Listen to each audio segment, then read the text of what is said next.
Greetings. I want to congratulate you for checking out Watercolor. You know, whenever we try something creative, it brings up a whole bunch of internal voices telling us that we're not good enough or that we don't have enough talent and that watercolor is very difficult. Maybe you've heard some of those things, but I'm really encouraging you now to put those all aside and just go with me for a while, taking some simple steps together. Watercolor is really a remarkable medium. It's sort of the most and the least of all the art mediums. It's the most spontaneous, it's the most flowing, the most gorgeous, transparent medium that there is, but it's also the least. It's the least expensive. It's the least cumbersome. It doesn't take a whole lot of materials. I can carry everything I need with me anywhere I go out in the woods. And it's also the least forgiving. And that's sort of the rub right there. That's what scares people off.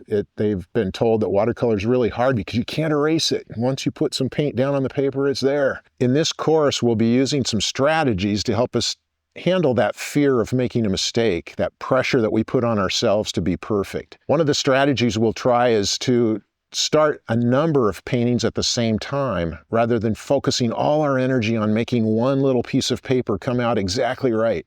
We'll also use less expensive materials to begin with. Cheaper paper means that you're not going to feel like, oh, I've got to be so careful not to screw up right now. And finally, watching this course in these video segments will make good sense because you'll be able to go back and take a look at a process over again that gave you a little bit of trouble.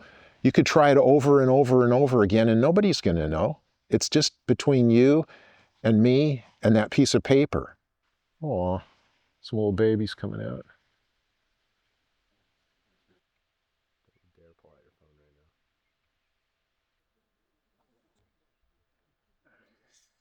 Back in 1903, the poet Rainer Maria Rilke started a correspondence with a young man who had written to him and asked him for some help in how to live a creative life. Rilke's correspondence with that struggling writer got put into a small book, which is still readily available, called Letters to a Young Poet.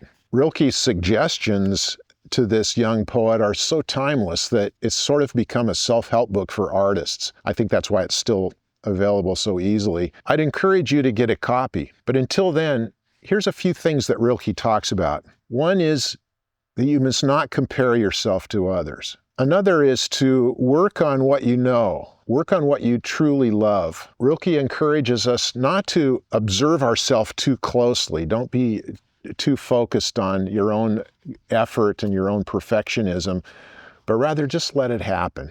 Especially over and over, Rilke encourages us to be patient, to just watch and notice the beautiful anxiety of life.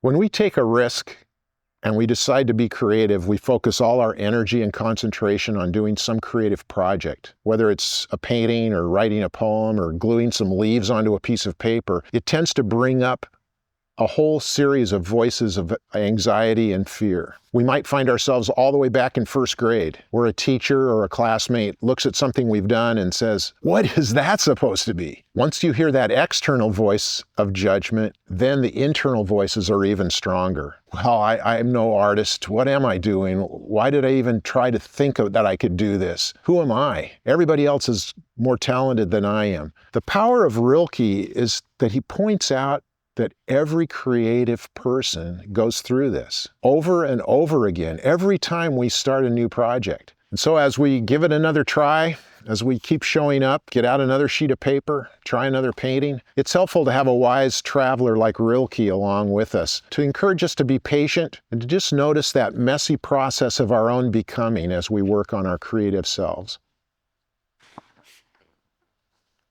That's great. Okay.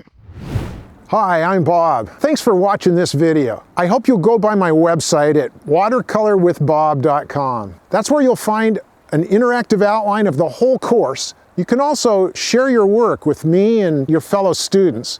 One thing I really love about watercolor is how accessible it is. That's why I realized it was important to me to put this course out for free. That said, it would mean the world to me if you would support this work. You can like it, you could share it with your friends, you could subscribe to the channel, you could also visit the gift shop or even make a donation. Thanks so much. See you on the next lesson and happy painting.